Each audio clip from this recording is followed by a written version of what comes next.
হাই friends, আজি মই ঘৰতে গজা বনাওঁ বুলি লৈছোঁ।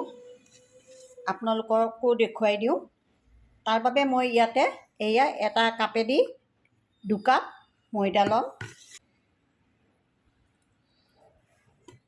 আৰু ইয়াতে মই এতিয়া বেকিং পাউডাৰ দি দিম এচামুচ। বেকিং পাউডাৰ মই এচামুচ দিছোঁ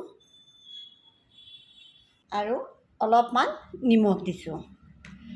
আনহাতে ইয়াতে মই আধা কাপ ৰিফাইন তেল লৈছোঁ, আপোনালোকে ঘিউ ল'ব পাৰে। এইখিনি দি মই এতিয়া ভালদৰে ৰিফাইন তেলৰ লগত ভালদৰে মিক্স কৰি ল'ব লাগিব। এইদৰে মই গোটেইখিনি 2 মিনিটমান সময় এইদৰে ভালদৰে মিক্স কৰি ল'লোঁ।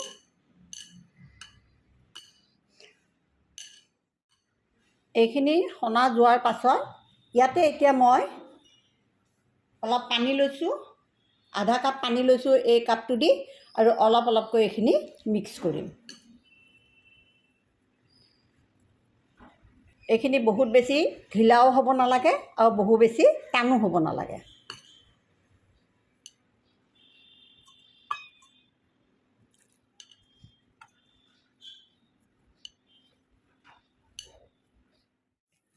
এইখিনি মই এইদৰে ময়দাখিনি মাৰি ল'লোঁ।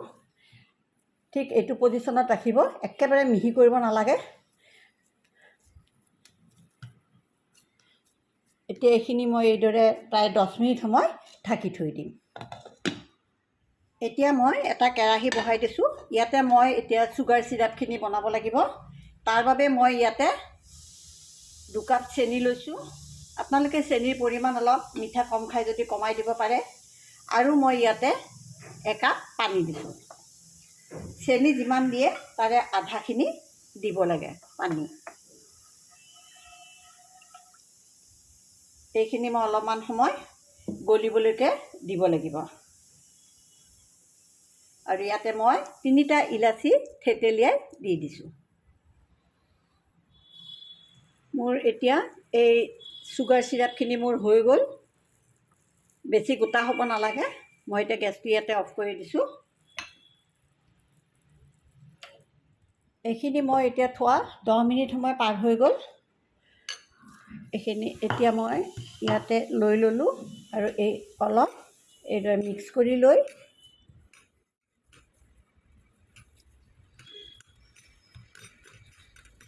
মই ইয়াৰে এতিয়া 2টা ভাগ কৰি ল'লোঁ। প্ৰথমতে এটা ভাগৰ বনাম।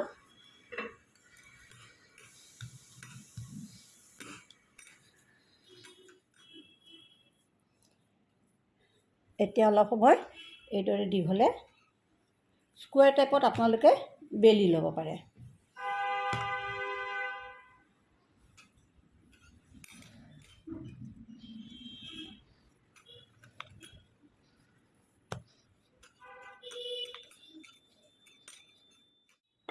এইটো মই এতিয়া 4 ভাগ কৰিম।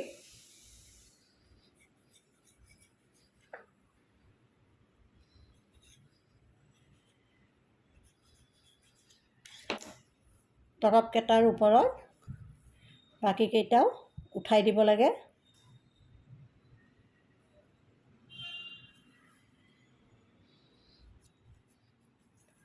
এইটো আকৌ এইদৰে বেছি হেঁচিবও নালাগে। আকৌ এইখন বেলি ল'ব লাগিব।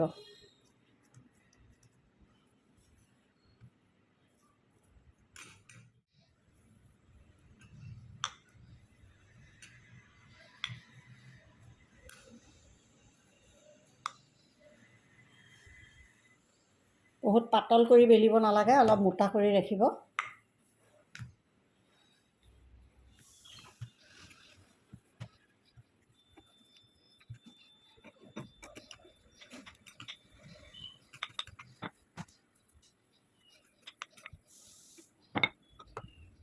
এতিয়া এইখিনি আপোনালোকে কাটি ল'ব।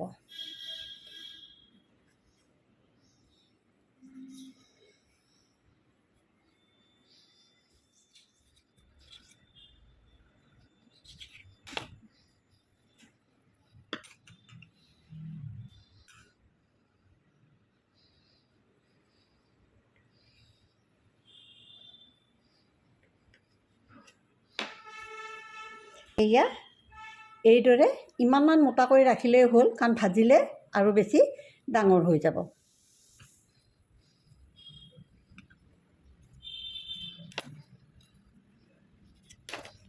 বাকী ময়দাখিনিৰো মই এইদৰে বনাই লওঁ।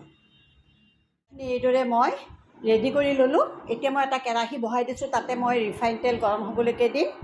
মই এই কেৰাহীটোত তেল বহাই দিলোঁ আৰু এই তেলখিনি একেবাৰে কম জুইত থ'ব লাগিব, একেবাৰে ল' ফ্লেমত থ'ব আৰু বেছি গৰম নকৰিব।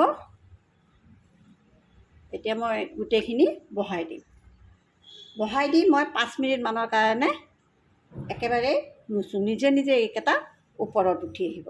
জুইটো বঢ়াই নিদিব।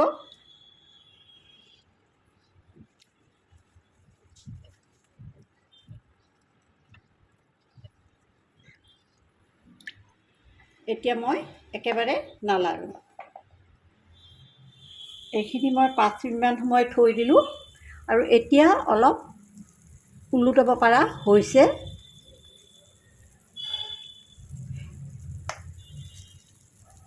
খুব লাহে লাহে এইখিনি ওলোটাই দিব লাগিব, নহ'লে ভাঙি যোৱাৰ চান্স থাকে।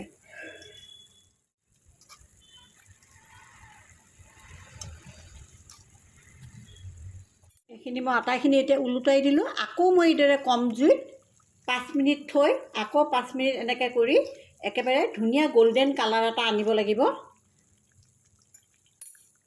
এতিয়া মই জুইটো অলপমান বঢ়াই দিছোঁ। 2 মিনিটমানৰ কাৰণে মই জুইটো অলপ বঢ়াই দিছোঁ।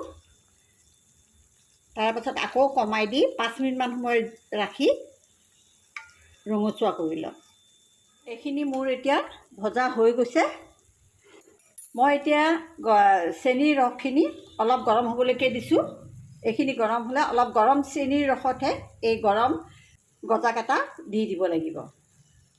চেনিৰ ৰসখিনি মই অলপ গৰম কৰি ল'লোঁ আৰু এতিয়া এই গৰম গজাকেইটা ইয়াতে দি দিব লাগিব।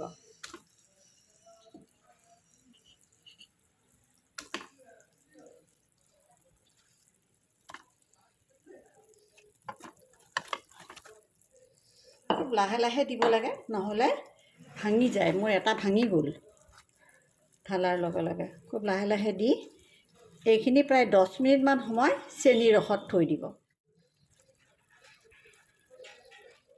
এয়া মই গজাকেইটা চেনিৰ ৰসৰ পৰা উলিয়াই আনিলোঁ। অতি সোৱাদ লগা হৈছে, দেখাতেই গম পায়। আৰু এইদৰে আপোনালোকে এইটো ভাঙি দিব। ভিতৰত ৰস সোমাই আছে, টেষ্টি হৈছে।